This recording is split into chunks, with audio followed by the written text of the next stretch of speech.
Hola, ¿cómo están? El día de hoy vamos a ver dinámica de partícula. Ya estuvimos viendo en otros casos estática, que era siempre una situación de equilibrio en donde se compensaban las fuerzas y no teníamos movimiento. Para lo siguiente, ¿cómo definiríamos fuerza en este ámbito? La dinámica se basa en situaciones de potencial movimiento, por lo que la definición, si buscan definiciones de fuerza en distintas bibliografías, van a ver diversas fuentes según el sistema de estudio. Pero bueno, la que a mí mejor refleja el tema y que sería la que podría llegar a preguntar en un examen escrito, sería la fuerza, la vamos a definir como aquel agente externo a un sistema que tiene la potencialidad de generar un movimiento. Esa va a ser nuestra definición de la cátedra de fuerza. Tenemos también las leyes de Newton. Probablemente hayan escuchado que hay tres leyes que a grandes rasgos reflejan la dinámica. Primera ley, la voy a ir escribiendo para que puedan tomar nota.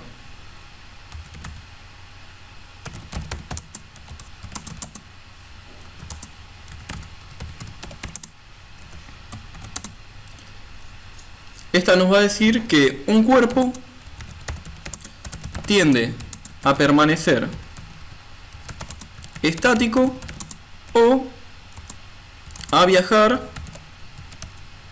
en movimiento rectilíneo uniforme, que les recomiendo que repasen movimiento rectilíneo uniforme y movimiento rectilíneo uniformemente variado, porque uno de los temas que vamos a ir viendo va a requerir que sepan ambos temas. Pueden ver los videos, ya están cargados en la lista de reproducción de física. Son bastante cortos y reflejan lo más importante del tema. Bueno, sin distenderme más. A menos que sea perturbado con una fuerza, todo cuerpo tendría que estar o estático, sin movimiento, o con velocidad constante. Ya que, con la segunda ley, vamos a ver la definición formal de fuerza.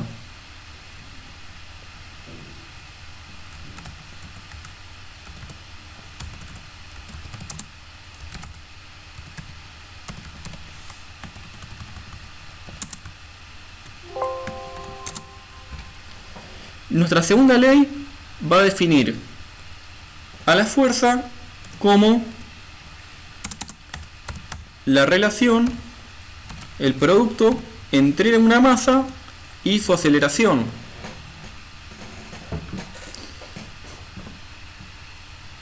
Por eso mismo, si ven el caso anterior, me decían que no había una fuerza si estábamos en MRU. ¿Por qué? Porque en MRU es un movimiento en el que consideramos que la aceleración es nula. ¿Cómo voy a tener fuerza si no tengo aceleración? O una masa. Si no tengo ambos elementos, no estamos hablando de que en el sistema se esté ejerciendo una fuerza. Importante. Esto seguramente... Bueno, después no quiero adelantarme más. La tercera ley, que es muy importante y probablemente se escuche incluso en la vida cotidiana, es la ley de interacción,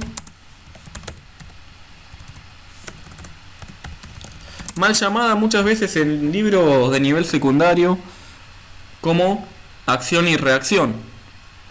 Acción y reacción me da a entender que ocurre desfasadamente en dos tiempos una fuerza que genera una fuerza opuesta. Pero lo que está estudiado por la física rigurosa es que es una interacción. Para que exista una fuerza como tal, tiene que existir un par opuesto de la misma intensidad. Es decir, que si yo ejerzo una fuerza en un sentido, debería generar instantáneamente una fuerza en el sentido opuesto. Según cuál, tenemos dos situaciones a partir de eso. Si son iguales en magnitud y distintas en dirección, no tendría movimiento, sería una situación completamente estática. Estoy quieto, hago la misma fuerza de la izquierda que de la derecha, y es como si no hubiese hecho ninguna fuerza en absoluto. En cambio, si una de las dos es mayor a la otra, se va a generar movimiento. ¿Qué clase de casos podemos ver en este sentido, en este módulo de dinámica? Por allá, en la antigüedad, hubo un científico, un inventor, que generó la máquina de Atwood, que, mal llamada y vulgarmente que la conocemos todos, me atrevería a decir, una polea, como la que usarían en una construcción. Eso es la maquinaria de Atwood. ¿En qué consiste? En la modelización más simple, tomemos en cuenta que el sistema de poleas, la soga no puede deslizar y no tenemos en cuenta la rotación del elemento esférico. Hagamos de cuenta que despreciamos el aporte que pueda llegar a tener o el rozamiento que tenga la soga o que la soga deslice. Estamos dando cuenta que la soga gira con la maquinaria, con la polea en este caso. Entonces tenemos dos elementos. Yo podría considerar que tengo una caja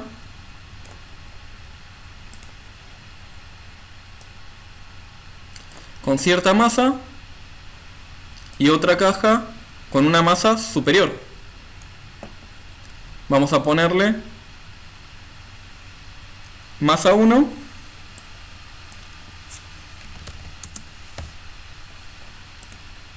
y masa 2. Como la masa de la derecha es mayor, uno esperaría que el movimiento se dé en esta dirección, sentido horario. Pero ¿cómo sería un balance simple? ¿Qué elementos tengo? Para esto vamos a recurrir, como en los temas anteriores, al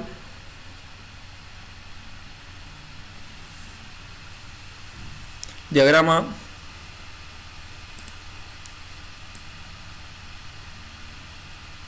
de cuerpo libre.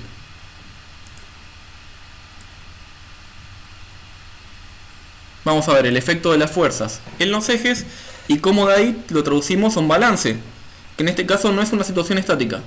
Entonces sabemos que es distinto de cero la fuerza neta. Eso puede ser una pregunta, diferencia entre un sistema estático y un sistema dinámico. ¿Qué es lo que sabemos del vamo? ¿Cómo es la fuerza resultante, la fuerza neta? Bueno, acá podríamos plantear el siguiente balance. Por ejemplo, yo si tuviera en cuenta en este sistema la caja 1, ¿qué fuerzas tengo? Y bueno, en un principio yo sé que hay una tensión que me va a tirar para arriba, ya que la ejerce la masa superior. Si tomamos cada sistema de cajas como un sistema aislado, esta fuerza por un lado tiende a ir para arriba, que es lo que va a pasar, pero tiene una tendencia opuesta. ¿Cómo se llama tendencia? Es la fuerza peso. Así que si yo quisiera hacer un balance, haría el siguiente. El balance de la caja 1, yo podría decir que las fuerzas de la caja 1 son resultado de la tensión. Vamos a tomar como positivo lo que vaya para arriba y como negativo lo que va para abajo. Eso siempre hay que definirlo cuando uno comienza el problema, si no puede llevar a confusión. Vamos a restarle el peso 1. Esto es distinto de 0, dijimos. Entonces, ¿a qué es igual? Bueno, por segunda ley, esto tiene que ser igual a la masa 1 por la aceleración. Recordemos siempre que el peso se define como la masa por la gravedad. Así que ya tenemos... ¿Cuántas incógnitas por problema? Acá tenemos dos incógnitas en una sola ecuación. La tensión no la conozco y la aceleración no la conozco. Lo que quiere decir es que para resolver un sistema de dos ecuaciones requiero... De dos incógnitas, disculpen, requiero dos ecuaciones para que cierre el teorema de Roger-Frobenius, que ustedes lo vieron seguramente en matemáticas. Bueno, como no tengo espacio voy a tener que borrar esta hoja. El balance lo voy a dejar escrito de todas maneras para que nos cierre el sistema. Pero este diagrama de cuerpo libre ahora lo voy a borrar y vamos a hacer uno para la caja 2. En el sistema de la caja 2 vamos a tener los siguientes elementos. El peso nuevamente lo vamos a colocar para abajo, que es el que inicia el movimiento, ya que dijimos que era superior. Y también vamos a tener otro elemento, de vuelta a la tensión.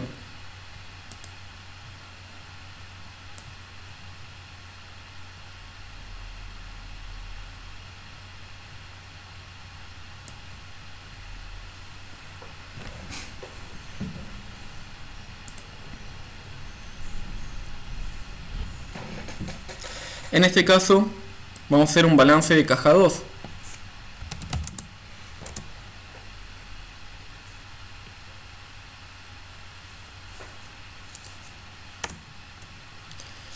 Como el elemento principal del movimiento es el peso en 2, en este caso, como vamos en sentido horario, el peso va a ser positivo, porque está yendo en el mismo sentido de la tensión en la caja anterior. Y le vamos a restar la tensión, que en este caso iría contrario al movimiento del sistema. El sistema se dirige en esta dirección. Todo lo que siga este curso va a ser positivo. Todo lo que vaya antihorario va a ser negativo. Es decir, el peso de la masa 1 es antihorario. Y la tensión, el efecto de la tensión en la masa 2 es antihorario, ya que también estaría dirigido hacia atrás. ¿A qué es igual? Bueno, según la ley de Newton, a la masa 2 por aceleración. Esta aceleración es la misma. ¿Por qué? Es una aceleración de un sistema solidario. Es decir, ambas cajas están unidas por una soga. No pueden acelerar a destiempo. La aceleración es común al movimiento. Por lo tanto, con esa premisa ya tenemos cómo resolver el ejercicio. Se tendría con una sustitución. Deberíamos despejar o la tensión o la aceleración de alguna de las dos ecuaciones y introducirla en la siguiente. Les dejo como trabajo para ustedes que hagan el despeje. Si no lo entienden, consúltenme en el video y yo lo resuelvo paso a paso. Pero estaría bueno como un ejercicio a lo mejor matemático. Si les cuesta sistema de ecuaciones, voy a hacer un video en recursos matemáticos de sistema de ecuaciones, porque la realidad es que lo vamos a necesitar. Un ejemplo más, supongamos otra situación, que en lugar de tener un sistema de poleas de la maquinaria de Atwood, se me podrían presentar distintas situaciones, o vinculadas o de una masa puntual. Para el siguiente caso van a tener que tener muy en claro trigonometría, ya que lo vamos a implementar bastante. Y es el caso que menos le suele gustar a los estudiantes, porque la primera vez que uno lo aprende le cuesta mucho, que es el caso del plano inclinado. Es decir, un objeto que se deja en un plano y por acción de la gravedad va a tomar un impulso y generar una aceleración. ¿Qué elementos tengo? Tengo un ángulo de elevación,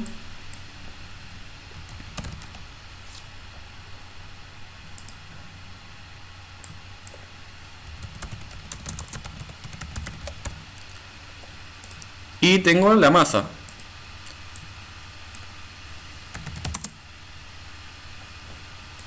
Si se genera movimiento, quiere decir que tenemos una aceleración consecuencia de la gravedad sobre la masa, es decir, consecuencia del peso. ¿Cómo es esto? Si lo separamos en un diagrama de cuerpo libre para analizarlo mejor, y acá les voy a mostrar una manera que se resuelve muy fácil este tipo de ejercicios, porque o debería tomar todas las fuerzas con una pendiente, o podría tomar todas las fuerzas rectas, que es lo que yo voy a hacer, y trasladar una única fuerza que va a ser el peso. Yo creo que es la manera más sencilla de resolver este tipo de ejercicio.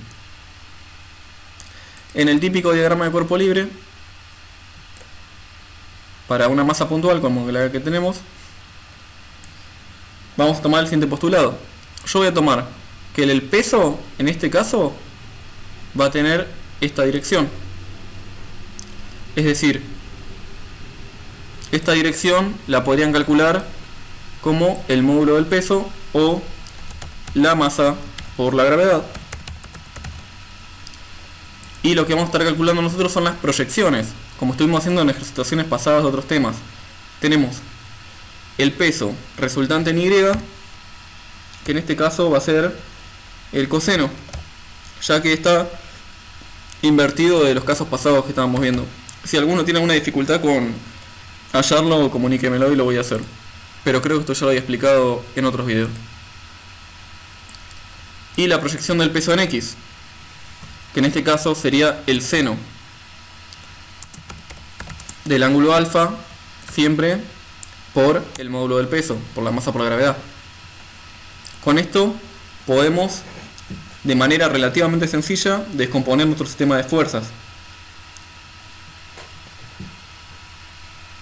Entonces, ¿cómo sería la situación? Yo, por ejemplo, podría desestimar las fuerzas verticales, porque la realidad es que el objeto no se va a mover verticalmente, sino se va a mover a lo largo del eje X. Este es el eje que me va a interesar para este tipo de problemas. Yo, por ejemplo, la ecuación que debería conocer de este sistema, que no es nada de memoria, uno tiene que razonarlas en este punto, por eso es importante entender lo que estamos haciendo, porque si acá recurrimos a la memoria en estos módulos de mecánica, muy difícil acordarse. Esto es práctica y razonamiento. En este caso yo sé que la fuerza, como en todo caso, como por ley de Newton, es masa por aceleración. A su vez, ¿cómo podría yo despejar la aceleración, por ejemplo? Bueno, yo sé que esto es netamente consecuencia del peso en X. Es decir, que el seno de alfa por la masa por la gravedad tiene que ser igual. Vean acá lo interesante, tengo masa de ambos lados. Quiere decir que yo la puedo simplificar. Es decir, que la aceleración depende del ángulo de elevación por la gravedad. ¿Esto no les hace ruido? ¿No les vuela un poco la cabeza? ¿Qué quiere decir? Que no importa, yo podría tener dos cuerpos, uno muchísimo más pesado que el otro, con muchísima más masa, y eso no me va a hacer que caiga más rápido. La velocidad va a estar dada por el seno del ángulo y la gravedad. Yo sé que me van a decir ustedes, pero si suelto dos objetos por lo general en una pendiente, el más pesado va a caer más rápido, porque no cumple las leyes de la física. No, no es el caso. Por lo general, lo que estaría pasando es el par de interacción con la fricción del suelo. Como en esta materia aún no le estamos dando mucha atención al tema del rozamiento, todos los cuerpos caerían a la misma velocidad con un mismo ángulo, ya que la gravedad es una constante y el seno del ángulo es una constante. Así que la aceleración debería ser la misma para todos los sistemas. Pero bueno, uno sabe empíricamente que no siempre se cumple eso, porque depende del rozamiento y la fricción del suelo. En una superficie que sea muy poco contacto, como si fuera el auto en un día lluvioso en la ruta, o una pista de hielo, no importaría, sería consecuencia del ángulo. Bueno, esto fue por la clase de hoy. La clase que viene voy a resolver problemas con números para que les queden ejemplos resueltos y voy a introducir la guía. Por ahora, traten de hacer estos despejes, de razonarlos y consúltenme las dudas, que son esenciales para que entiendan los temas que están por venir.